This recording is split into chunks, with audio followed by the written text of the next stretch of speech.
الرحمن الرحيم أنا أقول بالله يا مرعي فاطمة أكون محمد waxaan halkan ka codsanaa wiil iga maqan oo sano iyo 5 bilood Mareykanka ku xiran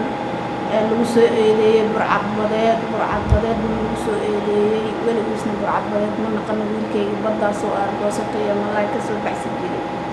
saas darteed waa la afduubtay dawladda CIA Mareykanka oo wiilkayga Mareykanka gobolka madax ku xiratay waxaan ka codsanaa iyadoo si bini'aadanimada aniga wiilkayga intaas murugadiisa iyo cabashidiisa ka muujinayo inaa wiilkayga xorriyadiisa dib la ii soo siiyo wiilkayga la yiraahdo Abuukar Cismaan Beyle hooyadiisa Faadimo Abkow Maxamed waxaa halkan TV qarankan ka sheegaa wiilkaas inuu weligiisa qora qaadan burcadbadeedna weligiisa uusan naqanin wiil dhalinyaro iska xamaalanaya baddaas argoosata karto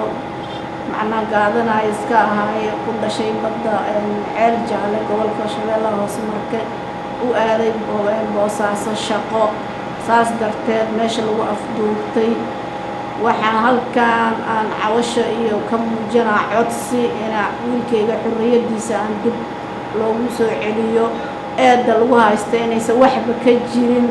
ee afduub ay tahay ee lagu nabaayo wiilkayga weligiisna qora qaadan